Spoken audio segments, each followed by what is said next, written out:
दोस्तों, भारत और पाकिस्तान के बीच दुबई इंटरनेशनल स्टेडियम में खेला गया एशिया कप 2025 का 14वां मुकाबला टी20 क्रिकेट के मैदान पर एक ऐसा तूफान था जिसने हर क्रिकेट प्रेमी के दिल को उत्साह में डालने में मजबूर कर दिया। यह न सिर्फ खतरनाक मैच था बल्कि एक ऐसा ब्लॉकबस्टर तमाशा था जिसने हर पल दर्शकों को रोमांचक से जकड़े रखा। भारतीय बल्लेबाजों ने पाकिस्तान के गेंदबाजों को ऐसे धोया कि जैसे गेंदबाजों ने पहली पारी में ही हार मान ली हो। फिर भारतीय गेंदबाजों ने पाकिस्तान के बल्लेबाजों को घुटनों पर लाकर उनके हौसले पस्त कर दिए। यह था एक ऐसा मुकाबला जहां हर गेंद, हर शॉट और हर विकेट ने स्टेडियम में बैठे दर्शकों को झूमने पर मजबूर कर दिया। तो हम आपको भारत और पाकिस्तान के बीच खेले गए इस धमाकेदार मैच का ऐसा रोमांचक हाईलाइट दिखाने जा रहे हैं जो आपके रोंगटे खड़े कर देगा। इस हाईलाइट को अंत तक जरूर देखिए और अगर आपका को भी भारत के जीतने से खुशी मिलती है तो वीडियो को एक लाइक जरूर कीजिए। अब आपका ज्यादा समय ना लेते हुए इस खतरनाक रोमांचक महामुकाबले की हाइलाइट्स को दिखाते हैं। दोस्तों, भारत और पाकिस्तान के बीच खेल गए पिछले मैच पाकिस्तान को बुरे तरीके से घसीड़ा था। पहला मैच भारतीय ने शानदार तरीके से जीता, लेकिन पाकिस्तान ने तीसरे मैच में यूएई को हरा के एशिया कप के सुपर 4 में जगह बना ली। अब उसका मुकाबला था भारतीय टीम से जो दुबई के खूबसूरत स्टेडियम में खेला गया। यह दुनिया का सबसे बिजी क्रिकेट स्टेडियमों में से एक था। अपनी लोकप्रियता और शानदार पिच के लिए जाना जाता है। इस मैदान पर भारत ने पहले भी कई ऐतिहासिक जीत दर्ज की थी और आज फिर से भारतीय फैंस को उम्मीद थी कि उनकी टीम एक बार फिर इतिहास रचेगी। मैच की शुरुआत हुई टॉस के साथ। भारतीय कप्तान सूर्य कुमार यादव ने सिक्का उछाला और किस्मत ने उनका साथ दिया। भारत ने टॉस जीता और सूर्या ने बिना एक पल गवाए पहले बल्लेबाजी का फैसला किया। उनकी रणनीति साफ थी। दुबई स्टेडियम की पिच शुरुआत में तेज गेंदबाजों को थोड़ी मदद देती है, लेकिन जैसे जैसे खेल आगे बढ़ता है यह बल्लेबाजों के लिए फ्लैट बन जाती है। सूर्या का मानना था कि पहले बल्लेबाजी करके एक बड़ा स्कोर खड़ा करना पाकिस्तान पर मनोवैज्ञानिक दबाव बनाएगा और बस इसी सोच के साथ भारत ने पाकिस्तान को गेंदबाजी के लिए बुला लिया। भारत की प्लेइंग 11 में युवा और अनुभव का शानदार मिश्रण था। ओपनिंग की जिम्मेदारी युवा सनसनी अभिषेक शर्मा और शुभमन गिल को दी गई थी। मिडिल ऑर्डर में कप्तान सूर्य कुमार यादव, तिलक वर्मा और विकेट कीपर संजू सैमसन थे। ऑलराउंडर हार्दिक पांड्या और अक्षर पटेल टीम को मजबूती दे रहे थे, जबकि गेंदबाजी आक्रमण में जसप्रीत बुमराह, कुलदीप यादव, अर्शदीप सिंह और वरुण चक्रवर्ती जैसे धुरंधर शामिल थे। यह एक ऐसी टीम थी जो किसी भी परिस्थिति में बाजी पलट सकती थी। पाकिस्तान की टीम भी कमजोर नहीं थी। कप्तान सलमान आगा के नेतृत्व में उनकी प्लेइंग 11 में फख्र जमान, साहिबजादा फरहान और हसन नवाज, मोहम्मद हारिस जैसे अनुभवी बल्लेबाज थे। ऑलराउंडर सेम अयूब और मोहम्मद नवाज जो मिडिल ऑर्डर को मजबूती दे रहे थे। गेंदबाजी में शाहिन शाह अफरीदी, हारिस रोहफ से और अबरार अहमद सेम अयूब जैसे गेंदबाज भारत के लिए चुनौती पेश करने को तैयार थे। मैच शुरू हुआ। टीम इंडिया की तरफ से अभिषेक शर्मा और शुभमन गिल ओपनिंग के लिए मैदान पर उतरे। सामने थे पाकिस्तान के सबसे खतरनाक तेज गेंदबाज शाहिन शाह अफरीदी, जिनकी स्विंग और गति किसी भी बल्लेबाज को परेशान कर सकती थी। लेकिन अभिषेक और शुभमन ने ऐसी समझदारी और आत्मविश्वास दिखाया कि पाकिस्तान के गेंदबाजों को शुरुआत में ही बैकफुट पर धकेल दिया। पहले 3 ओवरों में भारत ने सावधानी बरती। हारिस और अफरीदी ने स्विंग का फायदा उठाते हुए रन फ्लो को रोकने की कोशिश की। 3 ओवरों के बाद भारत का स्कोर था 24 रन बिना किसी विकेट के नुकसान के। यह एक सदी हुई शुरुआत थी जहां दोनों ओपनरों ने सिंगल्स और डबल्स के साथ पारी को आगे बढ़ाया। पाकिस्तान की तरफ से चौथा ओवर लेकर आए सेम अयूब और यहीं से अभिषेक शर्मा ने अपने इरादे जाहिर कर दिए। सेम अयूब की पहली गेंद पर शुभमन गिल ने एक शानदार कवर ड्राइव लगाया जो सीधे बाउंड्री के पार गई। अगली गेंद पर उन्होंने मिड विकेट की दिशा में एक करारा छक्का जड़ा। इस ओवर में 2 चौका 1 छक्का लगा और एक सिंगल के साथ 15 रन आए। स्टेडियम में बैठे दर्शक झूम उठे और भारत की पारी में मानो नई जान आ गई। स्कोर 39 रन पर पहुंच गया। 5वां ओवर मोहम्मद नवाज ने फेंका और इस बार अभिषेक शर्मा ने आक्रमण की कमान संभाली। उन्होंने एक शॉर्ट गेंद को डीप स्क्वायर लेग की दिशा में एक 98 मीटर का छक्का लगाया। इस ओवर में 14 रन आए और भारत का स्कोर 53 रन हो गया। छठे ओवर में पाकिस्तान ने अपने तुक्के इक्के हारिस रोहफ को गेंद सौंपी, लेकिन शुभमन गिल तो आज किसी और ही मूड में थे। हारिस रोहफ की दूसरी गेंद पर शुभमन गिल ने एक लॉफ्टेड कवर ड्राइव लगाया जो हवा में तैरता हुआ के लिए गया। अगली गेंद पर उन्होंने एक सिंगल लिया और फिर अभिषेक ने ओवर की आखिरी गेंद पर एक शानदार छक्का जड़ा। इस ओवर में 12 रन आए और पावर प्ले के बाद भारत का स्कोर बिना विकेट खोए 70 रन था और रन रेट 11.50 के आसपास थी। 7वें ओवर में पाकिस्तान ने सेम अयूब को गेंद सौंपी। शुभमन गिल ने उनकी गेंदों को भी नहीं बख्शा। पहली गेंद पर एक शानदार बैकफुट पंच के साथ चौका और तीसरी गेंद पर एक गगनचुंबी छक्का लगाया। इस ओवर में 14 रन आए और शुभमन गिल ने सिर्फ 33 गेंदों में अपनी हाफ सेंचुरी पूरी कर ली। यह एक ऐसी पारी थी जिसमें तकनीक, अटैकिंग और ताकत का अद्भुत मेल देखने को मिला। स्टेडियम में तालियां गूंज रही थीं और डगआउट में भारतीय खिलाड़ी इस युवा सितारे की तारीफ में डूबे थे। 8वें ओवर में पाकिस्तान की तरफ से गेंदबाजी करने के लिए शाहिन शाह अफरीदी वापस आए, लेकिन अभिषेक शर्मा ने उनकी गेंद पर एक शानदार स्वीप शॉट खेलकर चौका जड़ा। हालांकि ओवर की आखिरी गेंद पर शाहिन शाह अफरीदी ने बाजी मारी।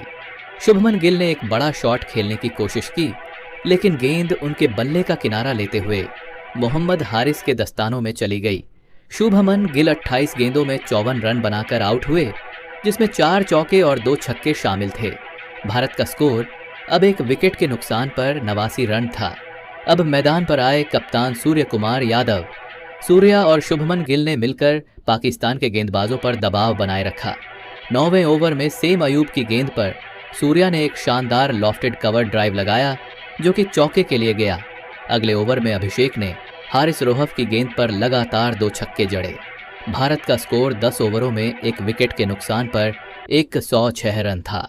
रन रेट 10.2 के आसपास थी और स्टेडियम में भारत भारत के नारे गूंज रहे थे।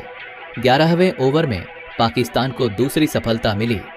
शाहिन शाह अफरीदी ने एक शॉर्ट गेंद डाली जिसे सूर्य कुमार ने पुल करने की कोशिश की, लेकिन टाइमिंग सही नहीं बैठी। गेंद हवा में उछली और डीप स्क्वायर लेग में फील्डर के हाथों में चली गई। 2 में 22 रन बनाकर आउट हुए, जिसमें 2 चौके और 1 छक्का शामिल था। भारत का स्कोर अब 2 विकेट के नुकसान पर 120 रन था। अब मैदान पर आए तिलक वर्मा, जो हाल के महीनों में शानदार फॉर्म में थे। अभिषेक और अय्यर ने मिलकर पाकिस्तान के गेंदबाजों की धज्जियां उड़ाना शुरू कर दिया।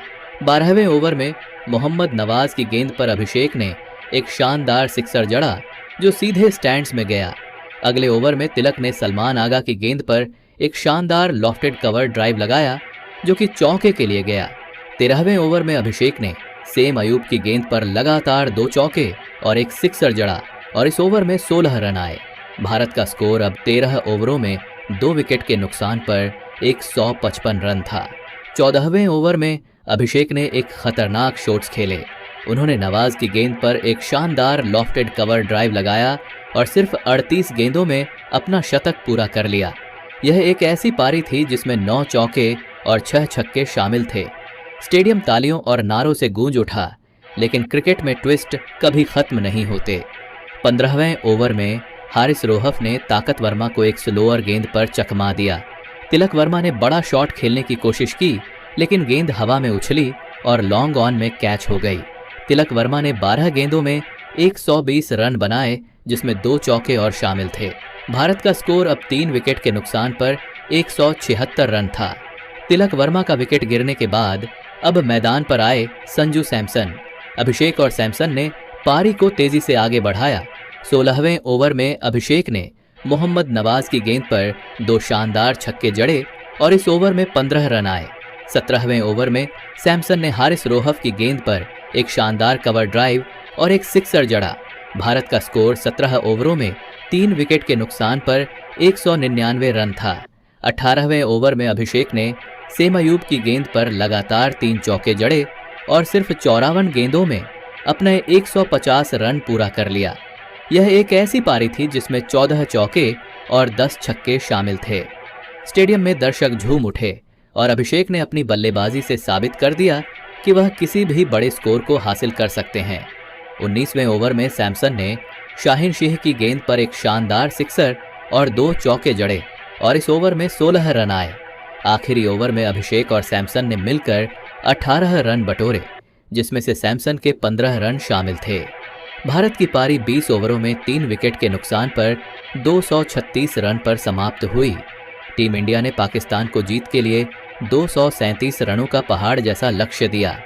टीम इंडिया की तरफ से संजू सैमसन 22 गेंदों में 51 रन बनाकर नाबाद रहे, जिसमें 4 चौके और 2 छक्के शामिल थे। यह एक ऐतिहासिक स्कोर था जिसने पाकि के खेमे में सन्नाटा फैला दिया। उनके पास पथुम साहिबजादा फरहान, फखर जमान जैसे आक्रामक बल्लेबाज थे, लेकिन भारतीय गेंदबाजों ने मानो पहले से ही एक स्क्रिप्ट तैयार कर रखी थी जिसमें सिर्फ भारत की जीत लिखी थी। अर्शदीप सिंह ने पहला ओवर फेंका और उनकी दूसरी गेंद पर साहिबजादा फरहान ने एक बड़ा शॉट खेलने की कोशिश की, लेकिन गेंद हवा में उछली और मिड ऑफ में सूर्या कुमार यादव के हाथों में चली गई। पाकिस्तान को पहला झटका सिर्फ 4 रन पर लगा। दूसरे ओवर में जसप्रीत बुमराह ने फखर जमान को एक तेज इन स्विंगिंग यॉर्कर पर बोल्ड कर दिया। फखर को गेंद को समझ ही नहीं पाए और गिल्लियां बिखर गईं। पाकिस्तान का स्कोर अब 2 विकेट के नुकसान पर 14 रन था। तीसरे ओवर में अर्शदीप ने फिर कमाल दिखाया। हसन नवाज ने एक शॉट खेलने की कोशिश की, लेकिन गेंद उनके बल्ले का किनारा लेते हुए संजू सैमसन के दस्तानों में चली गई। पाकिस्तान अब 3 विकेट के नुकसान पर 17 रन पर थी। अब मैदान पर थे मोहम्मद हारिस और सेम अयूब। दोनों ने कुछ देर पारी को संभाला और सिंगल्स डबल्स के साथ स्कोर को आगे बढ़ाया। 5वें ओवर में हार्दिक पांड्या की गेंद पर सेम अयूब ने एक शानदार कवर ड्राइव लगाया जो बाउंड्री के पार गया, लेकिन छठे ओवर में कुलदीप यादव ने अपनी जादुई गुगली का कमाल दिखाया। मोहम्मद हारिस ने एक बड़ा शॉट खेलने की कोशिश की, लेकिन गेंद उनके बल्ले को चकमा देकर स्टंप्स से जा टकराई। पाकिस्तान का स्कोर अब 4 विकेट के नुकसान पर 28 रन था। ऑलराउंडर सेम अयूब ने एक छोर संभाले रखा और मोहम्मद नवाज के साथ मिलकर पारी को आगे बढ़ाया। 7वें ओवर में टीम इंडिया की तरफ से खतरनाक गेंदबाजी करते हुए वरुण चक्रवर्ती ने अपनी पहली गेंद पर ही नवाज को चकमा दिया। उनकी फ्लाइटेड गेंद पर नवाज ने बड़ा शॉट खेलने की कोशिश की, लेकिन गेंद लॉन्ग ऑन में कैच हो गई। पाकिस्तान अब 5 विकेट के नुकसान पर 45 रन था। 8वें ओवर में कुलदीप ने फिर कमाल दिखाया। उनकी गुगली पर खुशदिल शाह पूरी तरह चूक गए और गेंद पैड पर लगी। अंपायर ने एलबीडब्ल्यू की उंगली उठा दी। पाकिस्तान का स्कोर 6 विकेट के नुकसान पर 63 रन था। सेम अयूब ने हार नहीं मानी और शाहीन शाह अफरीदी के साथ मिलकर कुछ आक्रामक शॉट्स खेले। 10वें ओवर में सेम अयूब ने हार्दिक की गेंद पर एक शानदार सिक्सर जड़ा जो सीधे स्टैंड्स में गया, लेकिन 11वें ओवर में वरुण चक्रवर्ती ने सेम अयूब को एक मिस्ट्री गेंद पर चकमा दिया। सेम अयूब ने बड़ा शॉट खेलने की कोशिश की, लेकिन गेंद हवा में उछली और मिड ऑफ में कैच हो गई। सेम अयूब 40 रन बनाकर आउट हुए। पाकिस्तान अब 7 विकेट के नुकसान पर 76 रन था। शाहीन शाह अफरीदी और हारिस रोहफ ने कुछ देर पारी को संभाला, लेकिन 13वें ओवर में अक्षर पटेल ने शाहीन शाह को क्लीन बोल्ड कर दिया। 15वें ओवर में जसप्रीत बुमराह ने हारिस रोहफ को एक शॉर्ट गेंद पर आउट किया और 16वें ओवर में अर्शदीप सिंह ने अवरार अहमद को बोल्ड कर दिया। पाकिस्तान की पारी 18 ओवरों में 122 रनों पर सिमट गई।